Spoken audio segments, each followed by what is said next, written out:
Est-ce qu'on peut parler à un moment de l'essentiel? L'essentiel, c'est que vous avez des dizaines de milliers de personnes qui sont mortes à Gaza. Qu'est-ce qu'on fait concrètement pour arrêter ce génocide à Gaza? Je pense que c'est une bonne nouvelle qui est la reconnaissance de l'État de Palestine.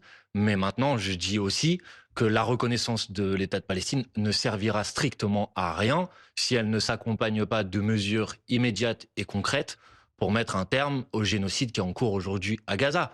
Parce que sinon, ça revient à reconnaître un cimetière. Moi, j'attends du président de la République pas seulement qu'il décide de reconnaître l'État de Palestine, qui encore une fois devrait être fait depuis des années et des années. J'attends du président de la République qui décide enfin d'infliger des sanctions au gouvernement de M. Netanyahou. J'attends du président de la République et du gouvernement français qui décrète un embargo total sur les livraisons d'armes. Comment on peut comprendre qu'on continue à livrer des armes à un État qui commet un génocide? À quel moment on va arrêter de livrer des armes? À quel moment on va faire des sanctions financières? Il y a eu 18 trains de sanctions contre Vladimir Poutine parce qu'il a violé le droit international. Il n'y a pas eu un seul train de sanctions contre le gouvernement de Netanyahou qui viole tous les jours le droit international et qui massacre des gens, qui est sous mandat d'arrêt de la Cour pénale internationale. Et on continue à faire comme si de rien n'était. Ça fait déjà bien longtemps qu'on aurait dû réagir sur ce sujet. Enfin, moi, je vous le dis avec un peu d'émotion parce que je trouve que on est en dehors de la réalité et que je pense que pendant des années et des années, on aura une forme de culpabilité et de complicité sur les actes horribles qui ont été commis à Gaza depuis maintenant des mois,